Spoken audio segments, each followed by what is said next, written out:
Hey, what's going on, everybody? It's your man EGlaze on this beautiful, beautiful, beautiful Monday. Hey, welcome to the EGlaze Chronicles, streaming live on the OTV Media LLC networks, Facebook and YouTube live. Be sure to stay and friend and follow all of our media as we are working our butt off to where great conversations and meet, so you can meet great people. We're working to continue growing the media and having more shows and more things streamed through. As always, today I'm expecting Sketcher to appear. There's a friend of mine. He's a minister, an educator, a poet, a songwriter. He's just a great talent. He's a great friend. When he comes on, we're going to talk a lot. He does a lot for the community, in faith and things of that nature. But for all those out there, we thank you for joining. This is our 45th show, I believe. 45th show, 45th show, all that good stuff. So we were going to continue providing this. This is a great week. Tomorrow, I'm expecting I got Greg Clay to come on, as well as John Bill on Wednesday, and of course the Crush on Thursday. Last week was phenomenal. We were able to have some great guests, had a great Crush, and also my nonprofit optimized division was able to have had a great show as well. So wait for Tavares to come on so we can get this thing rolling. Pastor, but I'm gonna text him, make sure he's okay. See if he's on the way, and then once he comes on, we'll get it started. How's it? You hope your day's going well. He's about to log in now, and once he logs in, we'll get it going. Get it going. So make sure you follow us on OTV Media LLC, Facebook, Twitter, Instagram, YouTube. We all on it. Follow me at EGlaze57 on Twitter, Emmanuel_Glaze on Instagram, and follow my nonprofit, Optimized Division. So once the virus come on, we're going to jump in and have a great time. So let me push it out there so once he comes in, we can get it going.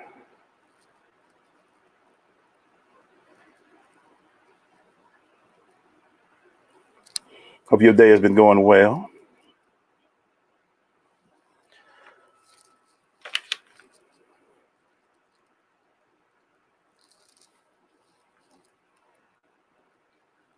Also going to share this show on all these beautiful networks. Get it going. So sorry about that. So just catch you up. We have this show is going on. It's since the pandemic, we started this show as a way of just connecting people. The way I like to put it is this is where healthy conversations happen.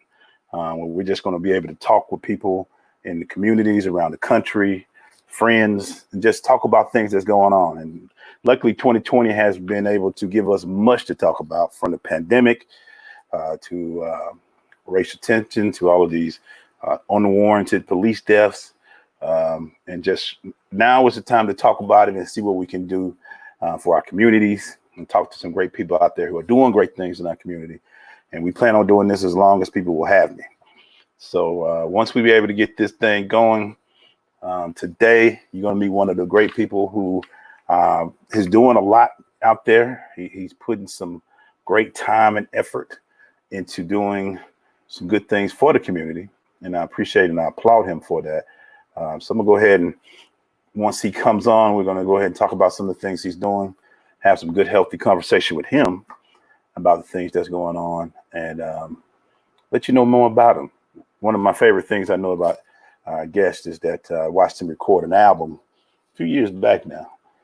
It's a very powerful album. He's going to talk about that too. He's also a poet. He's a friend of a friend. We both were in a wedding together not too long ago. So it's going to be a great time and a good talk. So sit back, relax. Once he comes on, we'll get it started. I'll bring him on and we'll talk about it and get it going. So just stay out. Some things that I can talk about, from the sports and all that good world. I know a lot of people out there talk about what's going on with Cameron Newton. He just signed with the New England Patriots with a incentive-laden deal that could reach up to $7.5 million. He has a base salary around 1.2, I heard, somewhere around now. It's going to be very interesting. I'm going to hold my sports thoughts until Thursday when the crush kicks off, but I do have my thoughts about that. Something I think a lot of people are not seeing that's underlying about this, but I will speak about it more on Thursday. About glad he got signed, but I do have questions. About some of the things that I saw from him out there. I know a lot of you yesterday went out and saw the BET Awards. I thought they did a great job with being able to put on a show without the fans and the audience that they normally have. I think COVID is teaching us ways that we have to learn to still entertain without a lot of noise. Can you entertain without a crowd applause? And a lot of people are learning to do that these days. And it's very important that we all learn how to do that, because the fans and the people, it's all good and it sounds great. But when you don't have it, can you still entertain? And I think a lot of people are learning that. So now once they do get the audience back, they will learn that the effort and the crowd and what they put into it will be very much appreciated. And that's what they're going to be looking to. So BET Awards, haven't watched it in a while. Watched a little bit last night. Was impressed. There's some great things.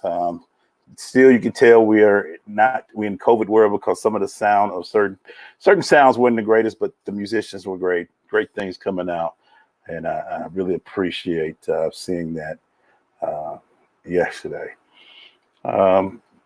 So once we're in, and you're welcome to the EGlaze Chronicles on OTV Media LLC. The networks. We're streaming live from Facebook and YouTube.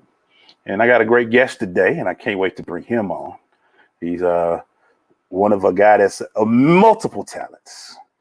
We share something too, and we're going to talk about it when he comes back. But please join me and welcome a good friend of mine, Tavares Stephens. Mr. Stephens, how are you, sir? Evening. How are you, sir? I'm great, man. I'm great. I want to just start with this. Okay. I've probably been saying is Tavares the correct way to say your first name? Tavares is the correct way to say it. Because I know some Tavares. I know it's Tavares. I've always said Tavares, but I'm like, let me make sure, because I don't want to be one. Yes. You know how somebody can mess up your name? You'd be like, I've been screwing that name up for 10 years. Nah. You hit it. You hit the nail on the head. How you been, man? How you been, man? Good. Navigating through these interesting times. It's a little different, but hey, when you're in a season of transformation, you just ride the wave sometimes. And it's funny. I don't want to start off how they say all rough and hard, but let's just jump into it. Yeah, right. Let's just jump into it. What have you learned about faith during this time? Oh my goodness. It's interesting. Prior to everything stopping and slowing down, I was telling a friend of mine I had 7, and because this is how deep it is, 7 opportunities in particular that, in terms of the things I'm doing ministry wise, the things I'm doing creatively, like literally there was a span of about 5 weeks, 7 major kind of breakthrough moments that were on tap, and then boom, day after day. Oh, this will be canceled. Oh, this is being canceled. Oh, this is being canceled. Oh, this is being canceled. Right. But yet and still, other incredible links to what I know are my next season. Very significant links to things that I know that are part of my evolution, and part of me seeing how God is literally using my walk to touch somebody else's walk. And that mutual exchange have all happened in this season, where on the front end, it just seemed like I lost a bunch. Technically I did. It was major things, boom, gone. But the faith aspect has been really emboldened, because I've seen God showing me that, wait a minute, nah, I got you. Like you said you said that literally your life is in my hands and you're open to the flow of how life evolves. Mm-hmm. Just show it now. You said it. Now show it and trust it. I think one of the biggest things we've all had to learn is that we had to lose a lot during this period to gain. And I think that's some of the things a lot of people, what if you had, I don't want to say has frustrated you the most, because I know you have multiple talents. You're an educator, you're a minister, you're a poet, you're a musician. I don't want to say what did you lose that hurt you, that frustrated you the most, but what's that you couldn't do, which was much more frustrating to you? The couldn't, it's the connecting with people face to face, and the difference that makes oftentimes in not only expressing your gifts, but the people relationships that sometimes can only come when you're face to face with people. Right. But again, I was leaning back to the faith part, because of other relationships that were already in place. Other ways I just decided, you know what? There's nothing I can do to end the shutdown. Right. There's nothing I can do to reschedule anything that was lost. All I need to do at this point is, okay, what other ways can I keep engaging with people? What other ways can I stay connected? And so have had an opportunity to do some incredible work and some difference making work with some people who, like, literally I may have been in the room with them one time in the last 4 months, but we've had an opportunity to do things together collectively because of the gift of technology, just like how we're together through the gift of technology. Right. You'll just be committed to doing the work. And so maybe one of the things I've learned through losing certain things is that if you're committed to the work, you never really lose anything. Right. Because the work has its own, and when I say the work, like for different people who are tuning in, some people may define the work as their call. Some people may define the work as their purpose. Some people may define the work as their profession. But when you really give in to the energy of the work, you'll find out that it actually has a plan for you that you don't even have for yourself.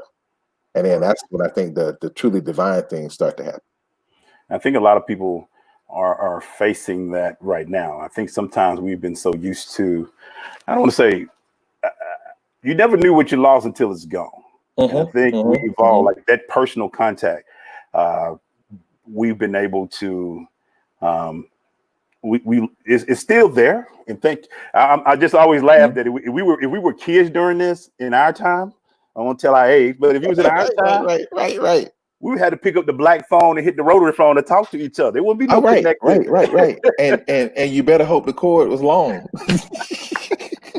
That's when you knew people were rolling when they had the long cord. It's like go in the other room and shut the door behind you. Absolutely. And that's the thing now we are able to connect. This, I feel like, to me, you tell me, has this opened more doors for you going forward to be able to get messages out and learn more about connecting with people? Because I think this has allowed me to talk to people all around the country and keep me going. My goodness. Like part of what happened with me even coming on now, got a call yesterday about a friend of mine needed some help with a really significant event that he has going on. Yeah. And, some of the people who would normally be there kind of fell through at the last moment. And so he reached out, man. He's like, can you get in this chat room and moderate it for me tomorrow? And I was like, oh, sure. And so this moment is part of kind of a breakthrough moment for him, actually. And so now he's able to place a call. I'm able to say yes. I'm able to be on that call with them, connecting with another array of people who honestly were not even on my radar when COVID shut things down. Right. Helping a friend all at the same time. And then I say, thank y'all. It was a pleasure. I look forward to working with you in the morning. But my man EGlaze is waiting on me. So I gotta jump off this call, press a button, and then literally 30 seconds later, boom, here we are. Right. And that's the greatness of it. Now I think sometimes they make people feel like, hey man, you ain't got no excuse. Jump on this call real quick. I just click you the link, click it on, let's go. Right. And it's been amazing too, also to see how, I don't know, a purity of connection has evolved too, and maybe kind of resurfaced. because even with events that I've been doing with our ministry, people that are one phone call away who really have some significant things to add, and just doing it because of relationship, recognizing, okay, I have a 15-minute block. Sure, I would talk to you for 15 minutes anyway. So why not talk to you and a couple thousand people who are going to be tuning in to what y'all are doing ministry wise? Right. So sure. And like literally, this idea of this energy of paying it forward too, that just kind of takes off because of that. And then connecting folks who did not know each other, and now you look up and now they're connected and they're doing other things together. And I think it's the power of recognizing, you know what, there are gifts and opportunities in every moment, even moments that we call crisis. Right. And so lean into the gifts and opportunities, whatever the moment is. Speaking of crisis, outside of the pandemic, we know what's been going on with the unrest, what's going on with the terrible murders, I say it, of our brothers and sisters out there. I'm gonna talk to you in two ways, as a father and as a minister. What do you tell your kids? And I know I've seen, like I've known your kids all a while, and one of them named, and our comment is we got a daughter with the same name. Right. But what do you tell them? I mean, I know what I tell them, but what if you, and let's start as a father, what do you tell about what's going on, the unrest that's going on in our country, and things that we've seen all our lives, and they're now beginning to see? Well, a blessing for us is my son, when he was maybe 5, he may have even been 4, started noticing things in terms of how people, interactions he might see police have with Black people, or just different ways that people might treat one another. And he started asking us questions then. And so now at 5, we couldn't give him the full Ma'afa, triangle trade route, deep dive. Right. We couldn't do that, but we recognized that he was aware enough for us to talk about what's simply right and wrong. And Apostle Matthew Stevenson, I was listening to a broadcast he did a couple of weeks ago, and that was when he talked about this situation, he said, it's about race, it's about inequity, but it's also about right and wrong. Right. You just don't treat other human beings that way, period. And so when our son was 5, recognizing we could always talk about right and wrong, we just engaged in the conversation. And then when our daughter came along, there's 5 years between the two of them. So you know how the youngest is. Once the youngest is old enough to be aware, if they hear the oldest talking about something, they want to be in on it too. Right. So we framed it in the terms of right and wrong. And now after they've gotten older, now we can talk about the specifics of, okay, here's what inequality, inequity look like and how they've affected us as African Americans. But, and this is the huge but, we are intent on making sure that our children do not live or walk in fear, however. Right. And I say that not like I'm trying to put my chest out like Macaroni Tony or anybody like that. Not like that. But in the deepest sense of, we have to talk with them and help them discern, help them be cautious, help them be aware. But if we teach them to live in fear, it's going to debilitate other aspects of their spirit, of their soul, that will have them looking over their shoulders or even looking inside with a doubt in a way that is just counterintuitive to who they need to be as Black men and Black women.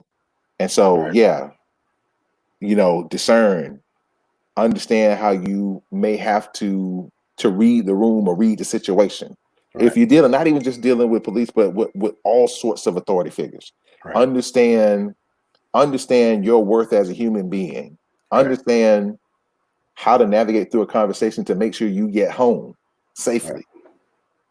And if you can do it, and our thought is, if you can do it without fear gripping you, right, then you're actually going to make the most life-giving choice in those circumstances. And that's where, a lot of us have to walk. We have to walk in without fear and things of that nature, which brings me to my next piece of that. I know people, as a man of faith, as a man of the cloth, you have been probably reached by a lot. I've seen you do programs and meetings like this to talk with other people in the faith about this time. And how do you explain? And I could kind of say this behind the scene. We've had these type of deep conversations before. That's right. That's right. But how do you talk to and tell a person who's just tired how to keep that faith? You know, because it's tough now. We keep seeing it. It keeps showing, and you keep kind of somewhat like, well, God, well, Dad, why us? Why do we have to keep doing this? Why do we keep going through this? Where do you come in and say, look, man, this is what you need to know, and how do you talk to people about it? Well, first, I'm always an advocate of honoring what you feel. So if you feel tired, recognize that you feel tired. If you need to rest, rest. If you need to process and get it out, talk it out, get it out. If you need to box to physically exert it out, honor what you feel. Because it would be disingenuous to not honor the fact that you're going through something that's causing these higher levels of stress and higher levels of worry. But you just said something really powerful too, though. But also be conscious of our image consumption. Because on one hand, that medium, whether we're talking about the medium of a phone, whether we're talking about a television, a computer screen, that medium that raises awareness is also the medium that can plant the seeds of fear, that can plant the seeds of despair, that can plant the seeds of hopelessness, that can plant the seeds of why are we even trying to exist? And so we have to be careful because it's a double-edged sword. And so as much as we can, consume the life-giving material when we feel tired. For folks that are connected to you. Because they know when they're connected to you that they're going to get insight, inspiration, information, and somebody who pushes them to think and doesn't have a problem laughing with a full throttle, just laughter of joy that we need to experience as black people. And so, again, recognize what the images do, but consciously decide. Let me take in information that reminds me that there is life, there is light, that reminds me that all of our dreams are not deferred. That many of us are actually, when it talks about what happens to that dream deferred, does it dry up, syrupy sweet? Does it rot? Does it, crushed over like rotten meat? But no, dreams deferred. This is my thought. The dreams that we all experience that we think are deferred are just moments for God to breathe life into them, for your hope to breathe life into them, your sense of purpose to breathe life into them. So for those who are doing the work, when you feel tired, rest, take a deep breath, and now consciously choose to ingest life-giving moments so that you can get back out there and do what you need to do. Or if you need to keep resting, keep resting. Keep resting. It can be tiring if you try to keep going while you're tired. And I think that's one of the biggest things. How do you, as a person, yourself, and we talked about the family as the father, as the minister, but as Tavares, what do you do? Because I know you're getting pulled in multiple directions. People are coming at you. How do you stay strong? How do you stay faithful? How do you stay focused to make sure that you can deliver that message that people want to do? I know right now when I come on at 7 o'clock, I have to be able to try my best to give that message. How do you, as a person of faith, because I know you don't want to log on all the time and be like, how he looking? Is he happy? Is he smiling? Right. How do you keep it? How do you keep it going for yourself through all this? I try to take walks. Like seriously, like and because where we live, there's a lot of trees, a lot of nature, and it reminds me kind of where I grew up. And because I grew up in South Georgia, I would go out of my backyard, and the friends and I, we would meet in the woods in the backyard and chop down trees and look for snakes and get into all sorts of stuff, and then we go shoot hoops. And I've happened to move to an area where I'm like, man, this looks just like where I grew up. And so getting out in nature, but then also When I need to sit still, I'll just sit still. When I need to turn stuff off, I turn it off. But the other thing that inspires me actually is finding the kind of content on the web that does what we're talking about now. Mm. You know, finding a Howard Thurman lecture, you know, finding, you know, Eric Thomas. I love to listen to some of his stuff. Richard Rohr, a priest, Catholic priest out of New Mexico. You know, just the life-giving. I mean, and then, you know, every now and then I'll you know, Oprah has the smorgasbord of folk who are just gonna see it for the positivity, no matter what's happening. No matter what's happening. No matter what's happening, they are going to be pointing you towards the light. So you know, jump on there and try to consume that because you know, in both of our walks, we both actually have to be engaged with what's happening media wise, so that we can be in tune and really talk with folk about what's going on. So I have to do that side of it. But then the other side is, okay, if I'm going to engage that way, got to take that same advice for myself that I gave other folks 3 minutes ago. Let me always look for the life-giving stuff too. Let me always let go. And a big shout out that I think everybody should check out. There's a sister named Trisha Hershey Patrick. She founded a ministry about 3-4 years ago. And you're gonna laugh when I say the name of it, Glaze. It's called the NAP Ministry. Sounds like a great ministry. Sounds like a good one. And so her concept that she pushes is that rest is a form of resistance and liberation. She's been writing essays for 3-4 years saying how, in particular as people of color, that the grind of the system is one of the biggest enemies to our liberation, because it doesn't allow our bodies and our mind enough time to rest and receive the big ideas that we can execute efficiently, because we are in a better, more holistic state of mind and body.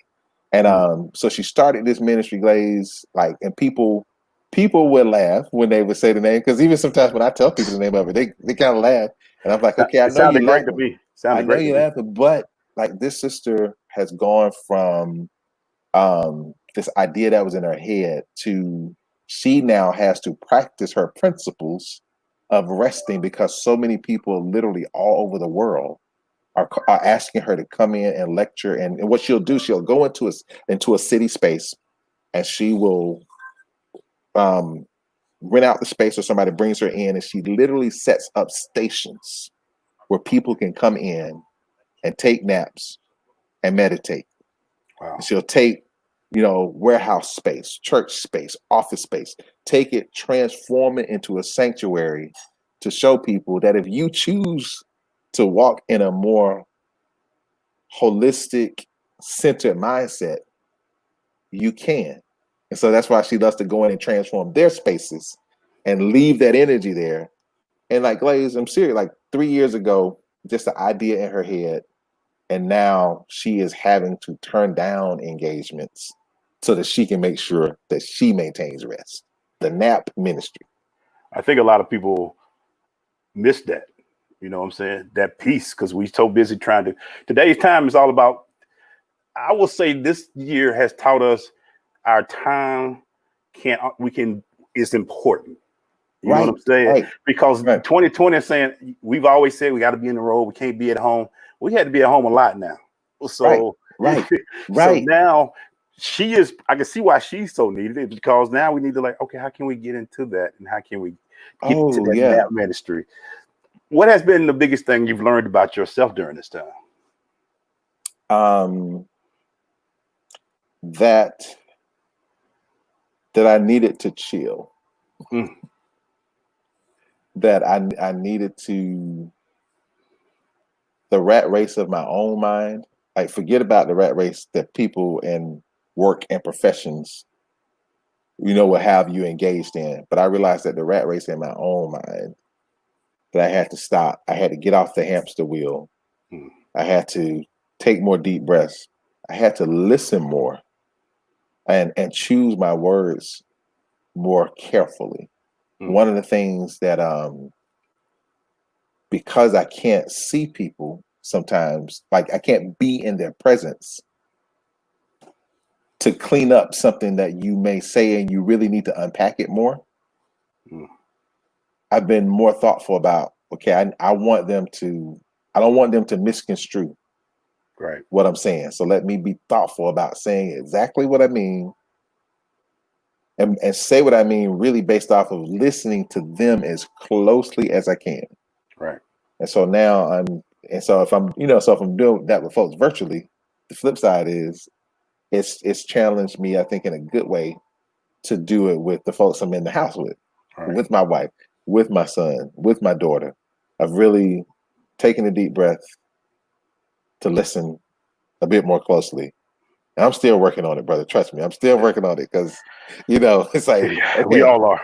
But those are the things, though. Those are the things because, like one of the worst things in the world is when you feel like people don't really hear you, and you said what you felt, but they didn't hear you, despite the fact. That's the irony of Kaepernick, right? Right. Kaepernick has said the whole time, I'm not saying that you're saying I'm saying. I'm saying I don't want to see people lose their life because of unfair, unjust treatment from anybody. So I'm going to kneel in a prayer position and hope that people will recognize that maybe we all need to practice some humility and treat other folks different. And on top of that, because, with the kind of brothers we have conversations with, I think all of us were saying to a person, that dude just sacrificed his career. His whole career. And we're saying that before he did it. Any other uproar, when we saw what he was doing and that he was going to do it, we all talked about it. We all said, once this season is over, he won't be quarterbacking the team in the NFL. And so much kudos to him and everybody that understood the why and have consistently stood on the why, and even now continue to say, this is the why. Yeah. This is the why. So the irony of Kaepernick kneeling and then the officer who took George Floyd's life kneeling, the irony that you juxtapose those images and it's the same pose. But one is saying respect and honor life, and the other is saying, I'm going to take life. It is the biggest. When I first saw it with George, that's the first thing I said. He's doing the same pose, the same knee that Kaepernick did. And it's, unfortunately, it took that for the world to see it. It was like, we told you the house was burning, now you feel it burning. And that's where we are. Going forward as a person, how do we support, how do we continue to grow, and how do we continue to not move past, but move stronger forward with the stuff going on? So go ahead. The last 3 weeks I've been facilitating a series at our church entitled The Race Forward. And so the Race Forward is based on how do we move from reaction to response to constructing different kinds of relationships so we have a different kind of world. So we brought in pastors, educators, people from industry, people from sports, from entertainment. The third part and final part of this iteration of the series will be focused on families. And so have a Black family and white family that are actually really close, and these families actually talk about racial issues. But the last 2 months has heightened it because they recognize, wow, like we have to up our game even on the conversation with each other and our children. Then having a family with 4 millennials, all like literally everybody's under 30. Right. And the mom and dad super involved, and just some bright son, 3 incredible daughters. So 2 of the daughters and the parents are on the call. We'll have a therapist who works with African American families primarily, but and her specialty is helping African American kids and families recognize how to thrive despite and maybe even because of the circumstances that we sometimes encounter that try to limit us.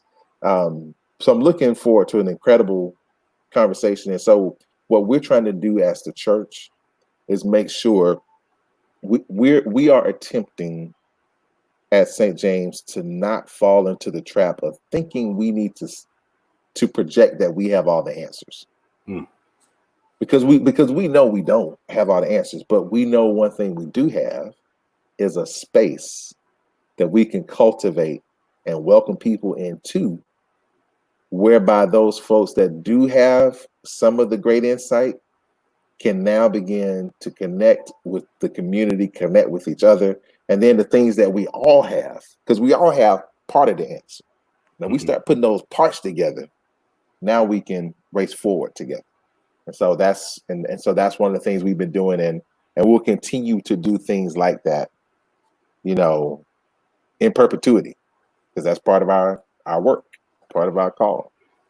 Our friend Bobby had to shut me down and talk me down on this, because at one time I was a little disappointed in the church reaction to this. I didn't think that our lives, from whatever I've seen from when I grew up to what we've seen during the civil rights movement, through all, the church was a central part of that. And I'm here now, and I was thinking that I haven't seen enough of it. I haven't seen that central part, no matter your religion, no matter your what you go up at Sunday morning, because I was just thinking, where's that community togetherness that we need in this time? Because I always like that. But Bobby's like, well, hold up, bro. This Bobby Jackson, Bobby. He say, hey, right. The churches are feeding people. They're helping people. They're doing things. Do you think, and you can be honest, I know you say, I know what St. James is doing, but is there enough visibility? Is there enough? What am I missing during these times that a lot of people aren't, but maybe I'm not seeing? Well, you know what, Glaze? There's something I'm excited about that speaks to exactly what you're saying.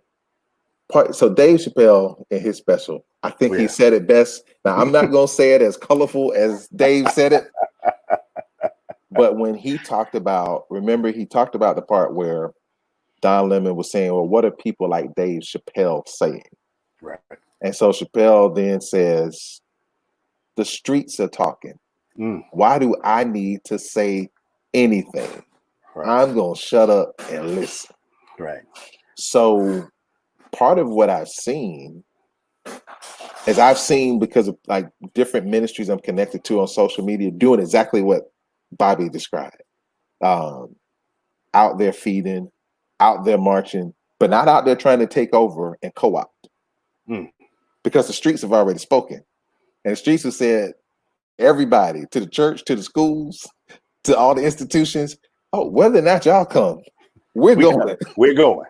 So y'all need to decide whether or not you're coming with us. and so part of what our response has been is, okay, in this case, where do we fit in? And let's not get in the way. Let's listen. Let's walk. Let's talk. We had one of our younger members, his sister's she's probably like 26, 27. She wanted to be in solidarity with 3 high schools that are not far from our campus, where groups of students at these high schools had decided that they were going to do a march. And so they were doing it at City Hall, downtown Alpharetta. They put it together. She knew some of the folks through, like, they was younger siblings of some of her friends. So she was like, you know what? We need to support them. So let me see if I can get about 30, 40 people to, let's go and join them. So she calls our office manager, says, hey, I just want to have some people park the cars at the church, come up, and we'll walk over to where all the high school students are going to be. So she does that, puts together a little flyer, sends a flyer out to some of her sorors, and next thing you know, we get a call from the mayor saying, hey, are y'all leading the march? And we're like, huh? Are we leading the march? Wow. We're like, so the flyer had got to him. So our pastor has the church has a good relationship with the city. And so We were like, oh no, we'll find out what all this is, you know. So we find out, connect the dots. So at the end of the day, this young sister thinks that 30 people are going to meet her. Over 200 people meet her. Wow. Including the mayor. Wow. Who's now engaged in conversations with her about helping to lead a diversity coalition that needs to have young voices on it. And so she'll be one of the point people for leading it and connecting. Because he was like, wait a minute, if you can gather 200 people exactly on one little flyer. Yep. And so what we did as the church EGlaze was we were like, okay, you know what? Like, no, we're not going to co-opt. And I give our senior pastor a whole lot of credit. He's like, no, we're not going to co-opt. We're going to create safe space so folks can come and know that we are literally standing with them. And so, of course, we had members show up. We hosted, and then we walked and marched with them. And because EGlaze, the streets are talking. The people are talking. And we just need to listen and go ahead and be on the right side of history, because we have all these folks saying, nah, it's going to be different. We're not going to look up at 75 and have to say to our grandchildren, I thought that was over. Right. That's what's up. All right, let me just jump into you a little bit, and then we're going to finish off what we just talked about in a minute. Okay. You are one of the most creative people I know. Okay, I appreciate that. Now, man, you mean I've seen you. I went with you to a couple of years ago when you and Omar did the poetry thing. No, it wasn't a poetry. I can't remember what was that. It was downtown, Midtown. It was a concert release that for concert release for your project, right? Yeah, for your project, yeah. And I saw that, and I know that you do poetry. Creatively, how have you been during this time? Oh man, in a really, again, the rat race in my mind, as it has slowed down. Just I've been in a really good creative space. I had, in particular, 2 pieces that I've co-written in the last month and a half or so. Brother that I met about a year and a half ago, and we felt like we should work together, but just never had the opportunity. Mm-hmm. And then all of a sudden, we're socially distancing, and we're writing pieces across Zoom. Right. One of them was used in a conference-wide worship service for the North Georgia Conference of United Methodist Church. A team was convened, and we decided to do like essentially like a unity service that a lot of different churches will be using over the next couple of weeks. And it aired Friday, and we were blessed to write one of the pieces for it. And this is a piece entitled Embers. And so it is a fusion of, it's kind of like Christian rock with spoken word and some real soulful undertones. Just to kind of like a real kind of almost jambalaya mix. But what's crazy, EGlaze, is we wrote this piece talking about some of the systemic issues that we're seeing regarding racism, regarding injustice. And we were inspired by the idea of Pentecost, the flame, the holy flame that falls and the tongues of fire. And we were writing the piece for Pentecost. This piece with images of like literally a holy fire coming and purging people, all of us, of all that stuff that makes us think that justice is not possible, that love is not possible, that hate will win, purging, and then us having a rebirth out of that. So we wrote this at the end of May. Mm-hmm. And as we were writing it, I said to my co-writer, I was like, Atticus, are you sure you want to write this? I was like, because if we're going to write this, we can't half step. Like, we got to really write this. Right. He's like, nah, the time is now. And I agreed. So we wrote it. And then a week and a half later, George Floyd protests. Wow.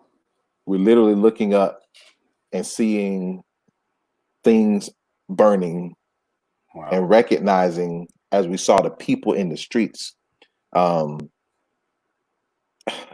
we saw, because one of the lines of the song is, out of the ashes of the old world, the new world is born. And we're seeing this diverse coalition of young, old, Black, white, Latino, Asian, filling the streets, saying, nah, it's going to be different. And so now, and then even our conference had a march against racism, where we created a music video that had images from the march and the song. And it's like, wait a minute, like a month ago, this wouldn't have even made sense to people. Right. Like literally a month ago, the song kind of made sense to some people we shared it with, who were like, oh yeah, that's cool. Yeah, that's kind of cool. And you know what that means, right? Yeah, that's cool, but I don't really know. To literally go from, yeah, that's cool, I don't really know, to like, oh my God, you're speaking right to the time. Yep. And it was a reminder for me to trust what your inner teacher, what your spirit, what the Holy Spirit is saying to go with. And I often talk about you to my wife and my kids. And when we first met, to say, hey, I like, and I was telling my son the other day, I say, now I want you to look at this man's face, because one day people are going to be saying, I knew him when. And I said, I take a good look now, and I told my son, you will remember this conversation, because he will be one of those voices that's influencing the next generation of people, inspired to make a dream become real. Wow. Thank you for that. I appreciate it. And there's some things in the works now that it's gonna be, and that's why I think, we all attract to each other. We all attract to our creativity and all that. Because that project, how long ago was that when you created it? That was over span like a year. So 2012 was when I released it. 2013 was that concert. Yeah. Are you serious? Mm-hmm. It can't be that long. It can't be. Yeah. Well, every now and then I look up and I think, because for me the music side and the songwriting side was kind of I'm a late bloomer to that side of creativity, and now I've looked up and I'm like, wow, I've been doing this aspect of my journey now for over 10 years. Wow. Yeah. How many pieces have you written musically? Oh, written bunches. Some haven't seen the light of day yet. And I'm waiting for that right moment. But let's see. So I've had two commercial releases, and then other pieces that I'll sometimes do by commission, for special projects. Right. So the journey is evolving, and that's what makes this season also really special, in the sense when I talked about those 7 opportunities that just kind of like those opportunities were related to next steps in that part of the journey. Just kind of like some really cool marquee kind of events. But then for God to say, no, I got you. Just stay true to the call, to the gift, and to be able to do some of the things I just described, in the last couple of months, that honestly, I don't think they would have happened that way had life been going as it normally was. Right. And I think it's funny you say that. Not funny, but it's interesting. I think a lot of people are learning that the rat race is not as bad or as needed as we thought it was. But you still can live a creative and life. I wouldn't have, because I went through a transition of where we were going with the show, and I had almost got to the point. That's why I go back to where we were talking about being tired. I had got tired of, believe it or not, going to sporting events, doing things and talking shows. And when it was gone, I was like, whoa, I need that. I missed that refreshment and need that. Right. And then all of this opened up. When you have an opportunity to put your work out there and do with your work out there, what makes you, what makes you take that leap? I know your faith, but what makes you go ahead and do it? Because like you said, 8 years ago, that part of the ministry, the music ministry or the writing ministry, or the song ministry wasn't there, but you decided, let me go ahead and put it out there. You created probably, I think, one of my favorite projects I've heard. Praise God. Yeah. So what made you do it? Because I know a lot of people that's a big jump and that's a big leap, because you're a young man, you're an educator, you're a minister, but now you say, I'm going to try this and do this. It's in my head, so let me go ahead and put it out there. Right. Well, part of it is trusting your gift. Wow, it's funny you asked me that today. The message I preached yesterday, I was preaching to a group of, we were celebrating our confirmands at church. They just gone through confirmation.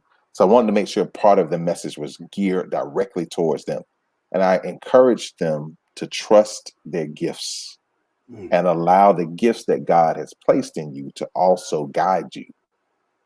And this is why it's important to encourage children to experiment with gifts and to not hinder them, to not mute that voice inside. Because what simply happened for me is, over enough time, I had enough opportunities to share my gift and to grow in my gift, that when it began to kind of evolve and another lane was created, I think I had the confidence to believe from the very beginning, there might be something to this. Right. But I also had the confidence to also say, okay, you know what? If some people feel it, that's fantastic. If some people don't feel it, hey, just chalk it up to the game. They felt it. And so, like, even now, part of what I'm beginning to understand more is those people that God has, their DNA and their internal magnetism draws to you, and vice versa. Recognizes it's not about the folks that don't appreciate what you do. It's about the folks that do appreciate what you do. Right. And if there's enough of them, then that thing that God has stirred in you now can take on life, and life more abundantly. So and this last year has been probably the biggest breakthrough for me in recognizing, you know what? Just ride with the folk that ride with you. The folk that want to be, the folks that are moved by you, that's who you connect with them. And the other folk who don't appreciate it for whatever reason, hey, it's all good. We all don't like everything. But the folks that like what you have, connect with them and grow. Why go against with the negative energy? Get with the one that's positive and allow it. It seems simple, but we in tune to negative energy so much, man. It just it drives me crazy when I'm be like, I can have 100 yeses, but if I got one person say no, I'm like, why you say no, dog? But I'm like, right. So it's crazy. It's like one of my favorite NBA players who just drives me crazy all at the same time is Draymond Green. I'm like, come on, like Draymond, it don't take all that. You don't have to do all that. Just play. But here's why he's one of my favorite players. When I was watching him at Michigan State, I would always say, if a team just lets him play, he will have impact. Yeah, I know he's not tall enough truly to be a power forward. I know he doesn't have the shooting of a shooting guard or a small forward. He's like the true tweener. But the guy can play basketball. Yeah. And if a team will just let him play, he'll open doors and people will see, you know what? Sometimes we just need to draft a ball player. Just got to get a ball player. Just get a ball. Just like when colleges are recruiting, they have that tag, cornerback, wide receiver, running back, athlete. We'll find a spot. You will find a spot. And I would just say, I was like, man, I just hope he lands somewhere where they just let him play. Because he will help a team win. Just gotta let him play. Yeah. Boy, has that happen. Speaking of which, and I'm gonna finish up with this, and I thank you for coming on, brother. I got my pleasure, man. Two more things, man. I always brag about your crew, and you know the crew I'm talking about. Those 4 guys that I've come to know, and we all your line brothers, and Amari, and Jay Bailey. Y'all all had special gifts. when y'all were first together, when y'all got together and did all that, did y'all all knew that y'all were special in that way, and y'all had those gifts from each other? I mean, one is in the military, one's a big time actor, one's running a big program. Here you go, minister, educator. Did y'all know that about each other when y'all grew up and decided to be in college together at the UGA? So I want to go back to the importance of us as parents, as mentors, speaking life into our children, or the children we come in contact with, or the young people we come in contact with. Because the answer to that question, Glaze, is actually yes. Yes. And I say it, I don't say it with any bit of hubris. I don't say it with any bit of shock. The answer is yes. But the yes in part comes from, because the commonality for all of our lives is we had people sowing into us like from the time we were children. And so like it wasn't even a thought, and it's not like all of us just came from big money either. You know, some of us came from a little bit more money than others, but you know, but the main point is the folks who we trusted, who God had entrusted our lives to, all spoke life into us. And so by the time we met, it was really a matter of, okay, how do we help each other become that which we see in each other?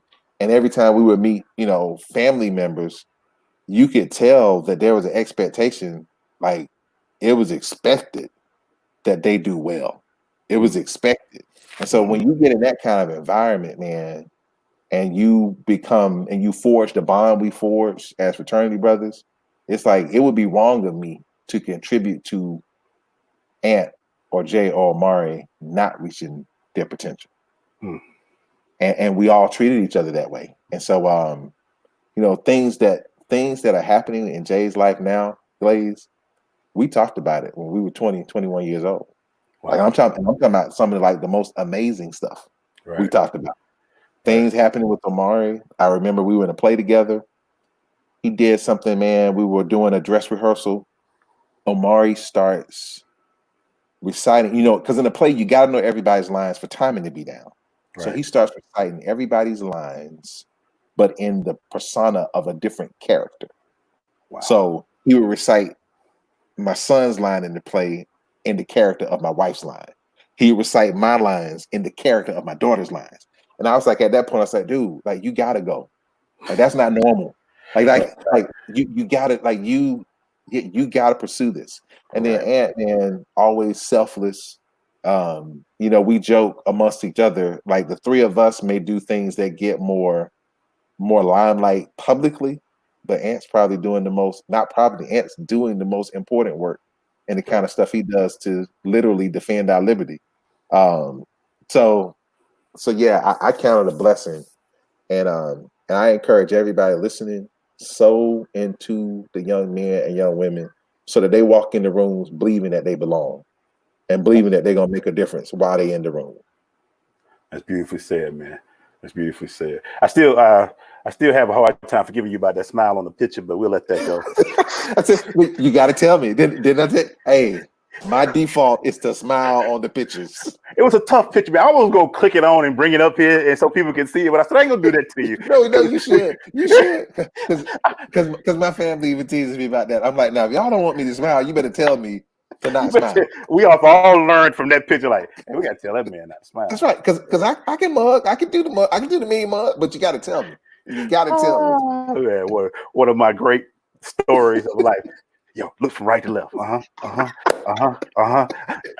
dang, man. Hey, who is this guy? Everybody catches it. Everybody catches it. Why's the one dude smiling? Everybody, who is that dude? Well, that's his persona. That's him. Oh my goodness. That's T, man. That is hilarious. We'll finish with this, man. Okay. How much hope you have for the future, bro? Ooh. I actually, Glaze, I have a lot of hope. I have a lot of hope because I've seen in this last month people that don't know each other walking in solidarity. I've seen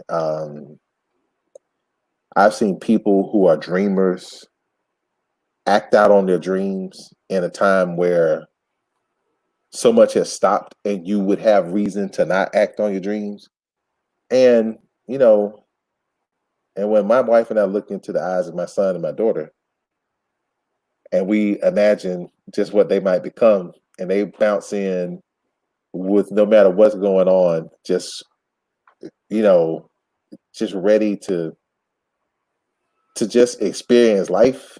It's honestly, it's kind of hard not to have. Yeah. That's what's up. Thank you, my brother, as always, man. It was just an honor. I'm glad we got to catch up, man, and do this. Yes, sir.